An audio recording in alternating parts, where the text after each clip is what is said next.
Dans cet épisode-ci des critiques du masque, j'ai décidé de vous causer d'un jeu que si on a une cause avec l'accent Shantung du Sud, cela donne tout de suite quelque chose de plus sympathique que j'ai nommé Mad Mask, car vous savez certainement que j'ai beaucoup de facilité à m'identifier à un personnage comme celui de Max Rokatansky. Je sais ce que c'est d'être le dernier descendant d'une civilisation qui a failli, je sais ce que c'est de représenter un système de valeurs antiques dans un monde où les gens sont tous sapés de manière sadomasochiste et ont décidé de faire des gangs afin de se lier contre vous et que vous êtes le dernier Ronin d'un monde qui ne sait pas qu'il a besoin de vous, sauf que nécessairement il n'a pas nécessairement besoin de vous, mais que décidément c'est la seule manière de survivre, c'est de prétendre que l'on a un but et d'ainsi sauver l'innocent de temps à autre. Donc nous sommes après l'apocalyptique chute du monde civilisé et les gens ils ont toujours besoin d'essence parce que c'est un monde post-apocalyptique où voyez-vous la question est encore du combat véhiculaire, celui-là même que l'on fait avec des machines motorisées. Et dans cet épisode-ci, Rokatansky il est calé dans un jeu à licence open world comme on en voit tant de nos jours, mais pour un verdict plus poussé, vous devrez revenir dans quelques instants dans cet épisode-ci d'une émission de critique vidéoludique venue de Belgique qui s'appelle, je vous le rappelle,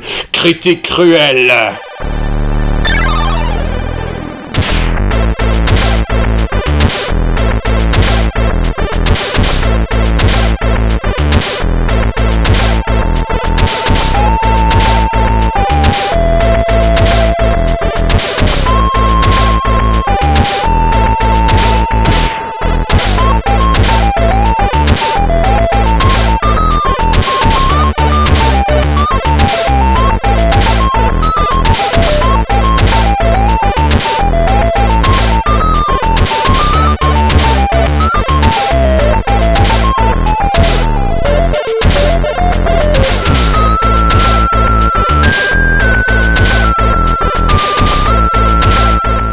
Ah, Mad Max, que de souvenirs, que de brushing mémorables, que de films mémorables. Dans le premier épisode, cet homme de loi essayait de faire survivre une civilisation dans laquelle il croyait, mais il a failli. C'est pourquoi il est devenu ce guerrier venu d'Australie, le Road Warrior, un homme qui pouvait survivre à l'impossible et qui a même réussi à franchir le Thunderdome, où il a découvert, c'est assez étrange, une cachette d'enfants, vous voyez. Il leur a dit que c'était possible, peut-être que la civilisation survive si jamais ils apprenaient à lire, mais ils voulaient pas apprendre à lire, donc voilà, c'est comme ça, on est reparti sur une nouvelle série. Donc maintenant, vu que Max évolue avec les temps, il est le héros d'un jeu qui se trouve être un jeu d'open world. C'est fini les jeux de plateforme sur les films, maintenant on fait des jeux open world sur les films où vous ramassez de la merde et vous updatez une voiture, que ce n'est pas la voiture qu'on vient de vous voler, parce que le Lord Scrotum vous a volé le fameux Interceptor, le Last Interceptor, celui-là même qu'il a un V8, et vous êtes avec cette machine que maintenant, c'est un V6, ça va, je sais pas faire la différence entre les deux voitures, elles me semblent parfaitement indistinguables, elles sont noires, elles font vroom vroom, mais là je viens de lâcher un bâton avant de manger de la nourriture pour chien, parce qu'on est dans un jeu comme ça. Si vous voulez faire quelque chose, interagir avec l'univers, vous allez perdre l'objet que vous avez en main, c'est très énervant parce que vous devez trimballer beaucoup de choses en main, et bizarrement le saut est sur la gâchette gauche, donc vous savez rarement faire ce que vous voulez dans ce jeu. Alors voilà, c'est un jeu qui n'a aucune idée originale, il a tout piqué ailleurs. Ça c'est les combats dans Sleeping Dogs, que vous savez c'était le même dans Shadow of Mordor, la copie conforme d'Assassin's Creed, et que maintenant on se retrouve dans un titre qui essaye de se la jouer un peu, voilà, Arkham Asylum, avec le personnage de Max qui fait semblant d'être Batman, et que maintenant ce n'est pas simplement un antisocial avec les voix dans la tête qu'on a du mal à imaginer s'il est gentil ou s'il est bête, c'est simplement un mec, voilà, c'est un peu Batman, vous voyez, il a un thème à la Batman qui fait nananana, nanana, et on a presque envie de se dire que décidément c'est une occasion ratée pour Avalanche Studios qui est là bizarrement limité par une licence qu'ils sont obligés d'exploiter pour le compte de leur patron, c'est-à-dire les gens de Warner Bros. Interactive Entertainment. C'est sorti sur PC, sur PlayStation 4 et sur Xbox One. C'est un très joli jeu, vous le voyez certainement. Il tourne ici sur mon nouveau PC post-apocalyptique qui me permet de ne pas regarder une explosion et de faire wouh, sautons, ouais. C'est toujours plaisant de se dire que c'est le genre de jeu qui est tellement chiant et auquel on finit par avoir tellement de ressentiment par rapport aux objets qu'on est censé utiliser qu'on finit par battre la voiture que votre golem de service est en train de retaper, parce que dans ce jeu vous avez un golem de service. C'est très original, je sais, il vous permet d'updater votre voiture qui est totalement indistinguable par rapport à la précédente. Voilà. Donc si jamais vous êtes un golem qui savait customiser des caisses, là maintenant, vous aurez absolument pas à avoir peur du futur post-apocalyptique, vous aurez encore une place dans la société, et je suis fier pour vous. Il n'y aura plus de place pour les critiques vidéoludiques malheureusement, parce qu'il n'y aura plus de jeux vidéo à critiquer, mais voilà, sachez qu'il y aura des héros de jeux vidéo qui appuieront sur le bouton A, c'est certain, et qu'ils ensuite ouvriront une boîte afin de récupérer du scrap pour pouvoir retaper leur voiture de merde qu'elle est totalement indistinguable des autres. Alors ça c'est un boss, il y en a à peu près 5, c'est le même avec un autre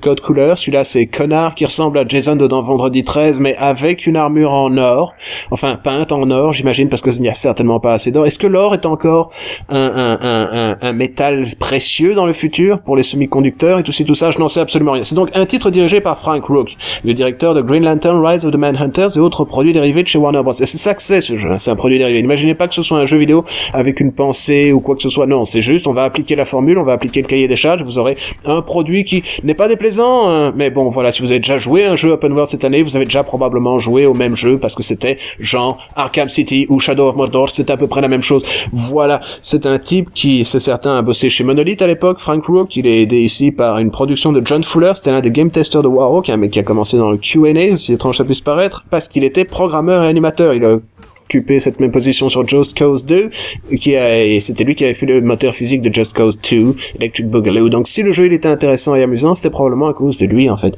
C'est sur base d'un design de 23 personnes, je vais pas me fatiguer à citer les noms, mais bon, vous voyez que c'est un jeu qui a été fait par des robots dans une fabrique, et voilà, je veux dire, c'est le même combat, vous allez le faire 5 fois pendant le jeu, et le boss de fin, c'est le même, mais il a survécu à une tronçonneuse dans le crâne que vous lui avez foutu dans la tronche pendant la cinématique de début, parce que vous êtes Mad Max, c'est évident. Alors là, le type, il est en train de me voir, en train de boire de l'eau parce que j'ai besoin de points de vie, et qu'on est dans le wasteland, et je vais sauter à côté, et que je dis non, je peux pas le laisser boire de l'eau, alors je vais lui refaire le même coup parce que je suis un petit feintard, je vais lui boire de l'eau, un peu comme ça, un petit coup en douce, il sera, oh non, de l'eau, ah, il se remet des points de vie, et vous lui pétez la gueule, vous voyez, de la même manière que vous avez pété la gueule à tout le monde. C'est un jeu qui est totalement impavide, qui est totalement chiant, et c'est pire que ça, il est roboratif. Vous avez fait tout ce que vous allez faire dans la première heure de jeu, et ensuite vous pouvez juste le répéter pendant 19 heures. C'est le genre de jeu qui me fait penser que si j'avais fait 19 heures, voyez-vous, ils ont une seule animation pour tous les boss de fin quand vous le pétez, voilà. C'est la même, et vous en avez vu quoi? 3 différents, là, et c'était le même. Mais c'était 3 personnages différents, vous devez le battre à chaque fois, hein. C'est comme ça. Comme ça, vous pouvez récupérer son gros camp, comme ça il vous envoie du pognon, comme ça vous pouvez retaper votre putain de voiture à la con. C'est un jeu comme ça. C'est pas Fallout, vous voyez. Ils ont essayé que ce soit Fallout, mais ils n'ont pas essayé que ce soit Fallout, parce que c'est un jeu Warner Bros, et tous les jeux Warner Bros c'est quoi? Bah c'est le système de gameplay d'un jeu Ubisoft qui était bien en vue, repiqué par des gens qui savent l'appliquer au fait de faire un produit dérivé, qui certainement plaira aux fans, mais plaira pas nécessairement aux gens qui en ont un peu plein le cul de voir tous ces jeux interchangeables sortir sur les étals, et que lui, le personnage qui vous parle actuellement, c'est-à-dire Arthur Meurant, le masque, le fameux critique vidéoludique originel venu de Belgique, cet homme qui a toutes ces incroyables musiques qui sont composées sur sa légende personnelle, voilà, il aurait préféré jouer à Phantom Pain, en fait, plutôt qu'un jeu totalement impavide et totalement interchangeable avec les autres. Alors, c'est un jeu qui est réellement magnifique. Vous voyez là, je me suis payé un nouveau PC pour pouvoir jouer à des jeux totalement médiocres de manière particulièrement cossue. Et c'est certain, c'est un jeu, il est beau. Et ça, qu'est-ce que vous voyez? Bah, c'est la séquence où, par exemple, dans Assassin's Creed, on vous ferait monter sur le haut d'une grosse tour et vous verriez aux alentours les choses que vous êtes censé faire, vous pourriez vous synchroniser avec l'univers. Et ben ici, vous montez dans une montgolfière tout en l'étant peut-être, en étant totalement désœuvré, vous regardez aux alentours et vous avez une seule constatation à faire, c'est que décidément, bah, vous allez voir à travers votre binoculaire de la merde que vous allez devoir faire. C'est comme ça. Je veux dire, là, vous dites, oh non, encore de la merde à faire, vouloir péter ce truc avec ma voiture, vous êtes là, oh non, encore de la merde à faire, vouloir péter la gueule aux gens qui habitent là, oh non, une course, oh non, un truc à péter avec ma voiture, oh non, un sniper, oh non, un truc à péter avec toi, oh non, un truc à péter avec ma voiture. Et ça, c'est quoi? Bah, ça, c'est la fin du jeu, mais tu peux pas encore y aller, connard, parce que t'as pas assez updaté ta putain de voiture à la con, parce que décidément, c'est un jeu comme ça, où il faut tout faire pour grinder de l'expérience, pour enfin pouvoir à la fin du jeu être vaguement efficace, mais vous êtes censé être un des personnages les plus iconiques de l'histoire du cinéma. Qu'est-ce que vous voulez que je vous dise? C'est un jeu, voilà. N'y jouez pas si vous n'avez pas juste envie d'un produit dérivé, Mad Max, et je me rends compte que c'est le genre de jeu, on pourrait probablement faire une remarque du genre, oui, mais tous ces éléments sont bons, donc c'est un jeu, il est solide, et nanani, nanana, mais bon, voilà. Qu'est-ce qu'on en a à foutre d'avoir un produit dérivé Mad Max, parce que c'est pas exactement le genre de jeu qui a réinventé la poudre, hein. Vous voyez, ici on était en haut, on va redescendre, on va pas sauter dans un morceau de foin, ou quoi, aux caisses, ou faire des trucs assez incroyables comme dans Shadow of Mordor, excusez-moi, Assassin's Creed, non, on va descendre tout simplement. Alors, j'aurais beaucoup du mal à faire Woot, même si vous avez totalement le droit de l'aimer, moi c'était juste 19 heures chiantes que je reverrai jamais de ma vie. Woot.